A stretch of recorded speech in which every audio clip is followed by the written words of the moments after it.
Hello guys, कैसे हो। जय श्री कृष्णा, जय श्री राधे।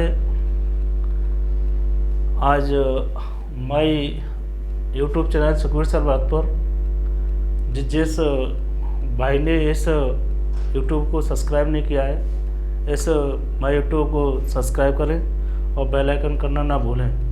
और अधिक से अधिक जितनी वीडियो जिन जिन के पास पहुँच रही हैं वो सभी इनको शेयर अवश्य करें। आज हम लेकर के चलेंगे हमने जो अपना एक नया प्लेटफॉर्म तैयार कर रहे हैं। कुछ दिनों के समय के बाद आपके लिए नई नई वीडियो और प्रसारित करते रहेंगे, परंतु हमारी कंटिन्यू एक वीडियो आपके पास अपलोड होती है और उसको अधिक से अधिक शेयर करें। अब इससे आगे चलेंगे, हम एक टॉपिक लेकर के चलेंगे, प्रवास। जैसे इनबॉक्स में हमारे पास मैसेज आ जाते हैं कि सर आपको ये चीज़ पढ़ानी है, तो हम उसी को लेकर के चलते हैं। परंतु हमारे और भी राजस्थान जी के जो है वो पर डे कोई ना कोई टॉपिक लेकर के हम उसमें चर्चा करते रहते हैं। आज हमारी प्रवास चलेगा। आज की जो सीरीज रहेगी वो रहेगी प्रवास। ये प्रवास है क्या है, 12th क्लास का है, टॉपिक है प्रवास। प्रवास कहते किसे हैं? तब प्रवास की परिभाषा आती है। प्रवास व्यक्ति का या लोगों का, व्यक्ति का एक स्थान से दूसरे स्थान पर जाना या पहुंचना क्या कहलाता है? प्रवास। यदि हम प्रवास की बात करें, व्यक्ति का एक स्थान से दूसरे स्थान पर जाना ही क्या कहलाता है? हमारा प्रवास कहलाता है। इसमें हम देखते हैं कि प्रवास व्यक्ति एक स्थान से दूसरे स्थान पर, जैसे हम बात करें राजस्थान से और उत्तर प्रदेश, ये क्या हो गया हमारा? प्रवास। यदि हम बात करें भारत से अमेरिका, ये क्या हो गया? प्रवास। यहीं पर हम देखते हैं कुछ प्रवासों के भी क्लासिफिकेशन किए हैं, प्रवासों का वर्गीकरण। यहाँ पर हम देखते हैं, एक तो हमारा प्रवास होता है अप्रवास और एक होता है उत्प्रवास। प्रवासी मतलब यदि हम उत्प्रवास की कहें कि व्यक्ति का किसी नए स्थान पर जाना क्या कहलाएगा? उत्प्रवास। व्यक्ति का किसी नए स्थान पर जाना क्या कहला रहा है? उत्प्रवास। और अप्रवास, अप्रवास का मतलब है कि व्यक्ति किसी स्थान से क्या कर रहा है? आ रहा है। तो यहाँ पर यदि मैं कहूँ व्यक्ति का किसी दूसरे देश से देश में बाहर जाना, इसमें हमें क्या करना है? बाहर जाना है। और उत्प्रवास में क्या है? किसी नए स्थान पर जाना क्या कहलाएगा? उत्प्रवास। इसमें जैसे हमने कहा अप्रवास, अप्रवास जैसे हमने कह दिया भारत से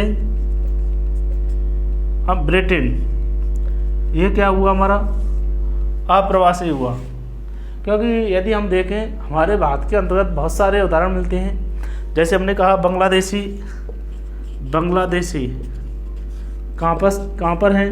भारत में हैं। ये क्या है? सभी शरणार्थी हैं।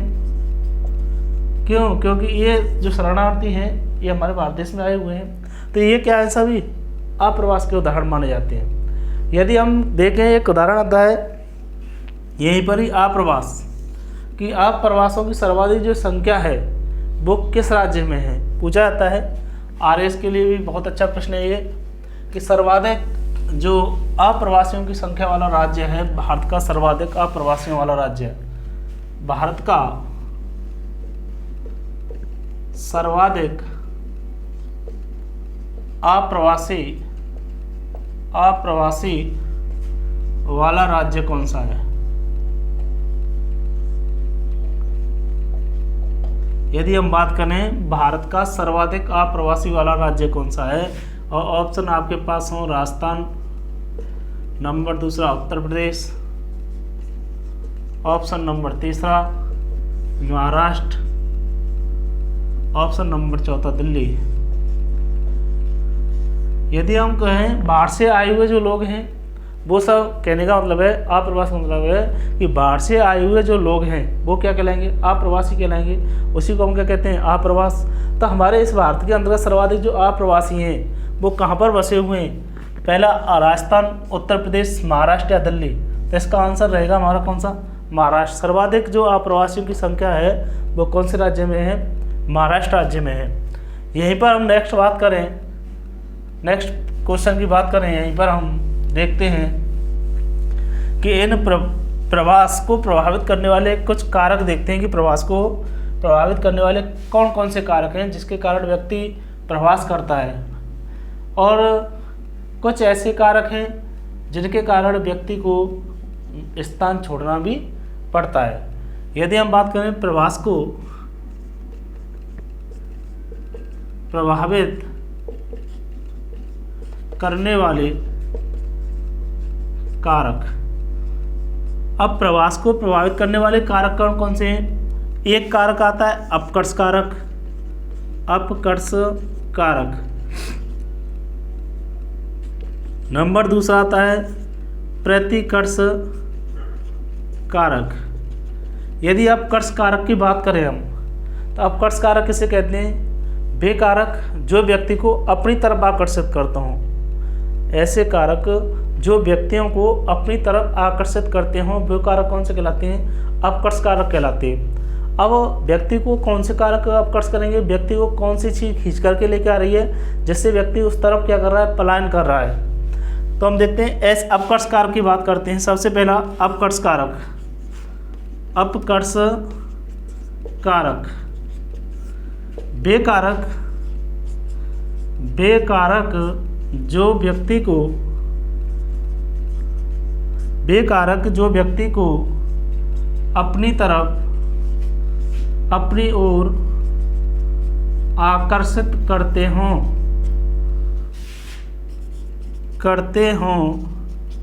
वे अपकर्ष कारक कहलाते हैं। यदि हम बात करें अपकर्ष कारकों की, वे कारक जो व्यक्ति को अपनी तरफ क्या करते हों, आकर्षित करते हों। वे कारक जो व्यक्ति को अपनी तरफ क्या कर रहे हों, खींच रहे हों, अपनी तरफ क्या कर रहे हों, उन्हें खींच रहे हों, जिससे व्यक्ति उनकी तरफ आकर्षित हो जाता है। जैसे हम बात करें पहले ही, बेहतर रोजगार के साधन, शिक्षा, शांति, ये व्यक्ति को क्या करेंगे, चिकित्सा।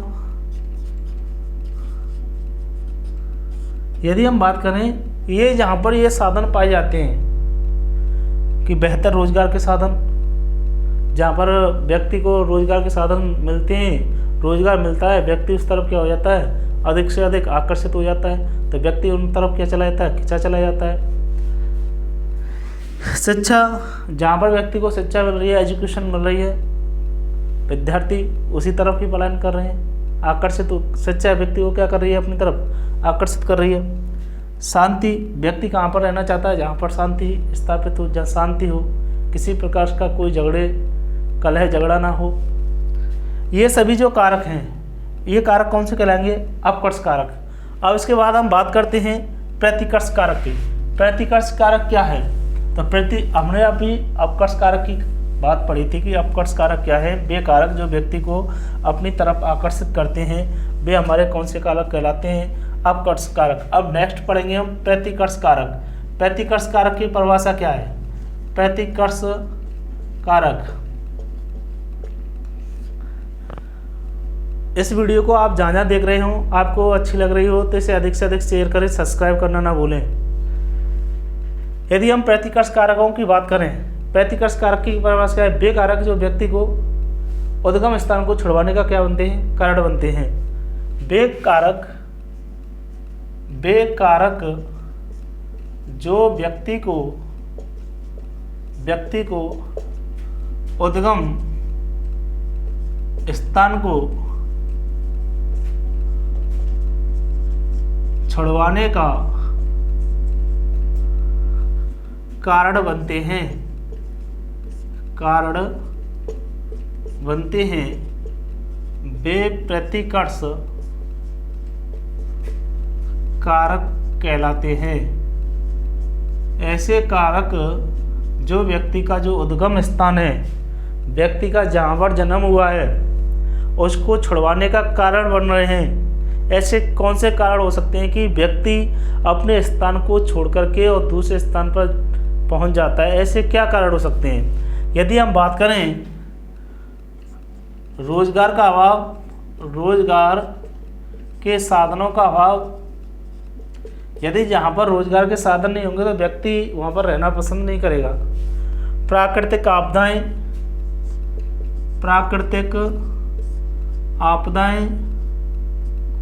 जहाँ पर दिन प्रतिदिन हमें प्राकृतिक आपदाएं देखने के लिए मिल रही है। जैसे हम बात करें, बाढ़ है, भूकंप है, ज्वालामुखी है,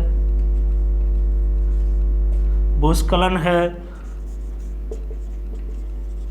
यदि हमें जहाँ पर इस प्रकार की प्राकृतिक आपदाएं देखने के लिए मिलती हैं, जहाँ पर रोजाना दिन प्रतिदिन बाढ़ आ रही हो, भूकंप आ रहा हो, ज्वालामुखी उत्पन्न हो रहे हो, भूस्खलन हो रहा हो, तो व्यक्ति वहाँ पर रहना पसंद करेगा? नहीं रहना पसंद करेगा। तो ये भी व्यक्ति को क्या करेगा वहाँ पर, जैसे हम देखते हैं बिहार में देखते हैं दिन प्रतिदिन वहाँ पर बाढ़ आती रहती हैं। यदि हमारा उत्तराखंड वाला क्षेत्र है, यहाँ पर भूस्खलन होता रहता है, अभी हुआ है भूस्खलन। तो ऐसे प्रकार के क्षेत्रों में व्यक्ति रहना कम पसंद करता है। और राजनीतिक दंगे,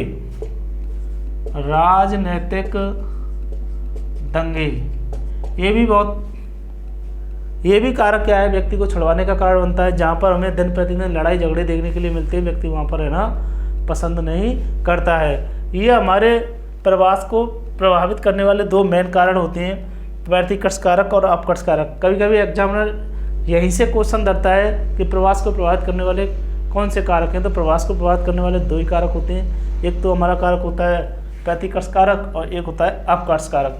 यदि हम अब इसको पढ़ेंगे, प्रवास को प्रभावित करने वाले परिणाम, कि प्रवास को प्रभावित करने वाले कौन कौन से परिणाम होंगे। Hello guys, thank you.